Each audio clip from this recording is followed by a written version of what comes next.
시청자 여러분 안녕하십니까? 뉴스 빠박이 바로 시작하겠습니다. 윤리위 징계 심의를 앞두고 있는 이준석이가 지금 난리가 났습니다. 윤석열 대통령과의 사이에서 가교 역할을 하던 친윤 박성민 의원이 당대표 비서실장직을 내던진 겁니다. 앞서 어젯밤 박성민 의원이 거취를 고민하고 있다는 소식을 보도해드린 바 있는데 드디어 결단을 내린 겁니다. 아무래도 윤심이 반영된 결과가 아닌가 하는데 이제 본격적인 이준석 거리두기와 정리 작업이 진행될 것으로 예상이 됩니다.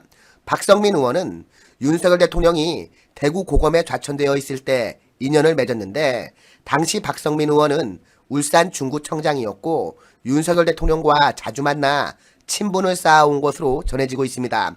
특히 이번 대선 과정에서는 중앙선대위 조직일 본부장을 맡아서 승리에도 크게 기여했습니다. 이후 이 당대표 비서실장으로 기용되면서 윤석열 대통령과 이준석 사이에서 소통창구 역할을 맡은 것으로 알려졌습니다. 그런데 이 최근 이준석이를 중심으로 이 당 내용 사태가 불거지고 윤리위 징계 심의를 앞두고 당 안팎의 갈등이 심해지자 박성민 의원도 더 이상 참고 있을 수만은 없다고 판단한 것 같습니다. 특히 이준석이가 연이어서 윤핵관 타령을 하며 당내 친윤계 의원들을 대놓고 개혁에 거부하는 구태로 몰아가자 더 이상 이런 이준석과는 같이 할 수 없다 이렇게 판단하지 않았나 싶습니다. 박성민 의원은 오늘 저는 일신상의 이유로 당대표 비서실장직을 사임했다며 그동안 도와주신 모든 분들께 감사드린다고 사퇴 소식을 알렸습니다. 앞서 그는 일신상의 이유로 당대표 비서실장에서 사퇴하겠다. 오늘 오전 국회에서 공식 발표할 것이라며 더 이상 내가 할 수 있는 역할이 없는 것 같다. 도움도 안 될 것 같다고 밝힌 바 있습니다. 앞서도 말씀드렸지만 박성민 의원은 대표적인 친윤계로 당대표 비서실장직 이 사퇴 결심 배경에 대한 구체적인 언급은 하지 않았지만 최근 이준석이 야기하고 있는 당내 갈등이 주요하게 작용했을 것으로 보입니다. 특히 이 박성민 의원의 이 비서실장 임명이 윤석열 대통령과 이준석 간 가교라는 상징성을 가졌었다는 점에서 비서실장직 사퇴는 결국 이 윤심이 반영된 것 아니겠느냐라는 관측이 나옵니다. 이런 가운데 이준석이는 이날 새벽 자신의 페이스북에 복잡하게 생각하나 모두 달리면 되지 그들이 감당할 수 없는 방향으로 라는 글을 올렸는데 앞으로도 더욱 분탕질을 치겠다는 선언으로 보입니다. 그런데 그거는 이준석이 네 생각이고 조만간 진압당하고 당에서 쫓겨나게 생겼는데 허튼 짓 해봤자 재무덤 파는 꼴만 되고 말 겁니다. 한편 박성민 의원의 이 소식이 전해지자 이준석 퇴치를 위해서 앞장서고 있는 신봉기 대구시당 윤리위원장은 페이스북을 통해서 최재형 혁신위원장의 사퇴를 촉구하고 나섰습니다. 최재형 위원장과 이 신봉기 위원장은 오랜 인연이 있는데 그의 인품은 존경심이 들게 하지만 최근 돌아가는 상황을 보면 이 최재형, 이 혁신위원장, 이 최재형 의원이죠. 최재형 의원의 정치적인 감각이 많이 떨어진다며 안타깝다고 했습니다. 신봉기 위원장은 박성민 의원이 가교 역할을 포기하고 당대표 비서실장직을 사임한 것이 어떤 것을 의미하는지 더 이상 말할 필요도 없다며 갑자기 이 혁신위원장을 맡아서 오해를 받고 있는 최재형 의원도 자리를 던지는 것이 좋다고 했습니다. 혁신위가 필요한 것도 아니지만 특히 이 공천 개혁 운운하며 혁신위가 핵심 업무로 공천을 주무르려고 하는 것도 뜨악할 일이라는 겁니다.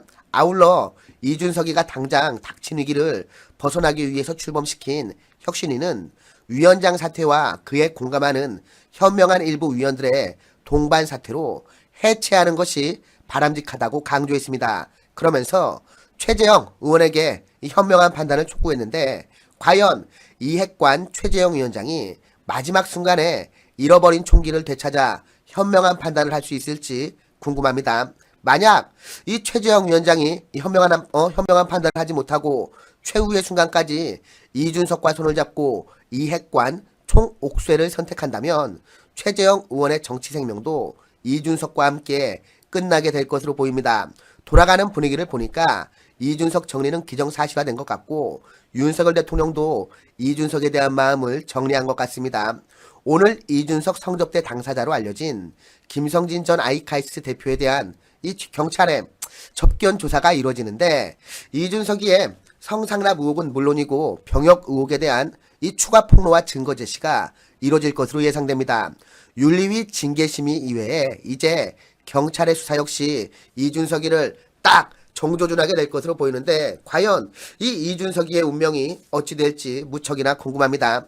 이 김소연 변호사 같은 경우는 이준석의 혐의 입증에 대해서 매우 자신 있는 모습을 보이고 있는데, 최근 경찰의 수사가 본격화된 것이 다 이유가 있다는 겁니다.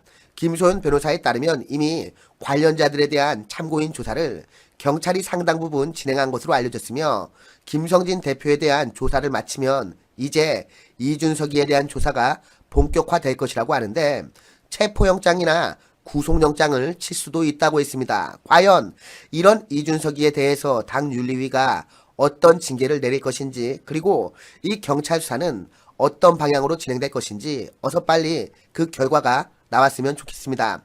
뭐 반드시 다들 기대하고 계시는 이 좋은 결과가 나오리라 확신합니다.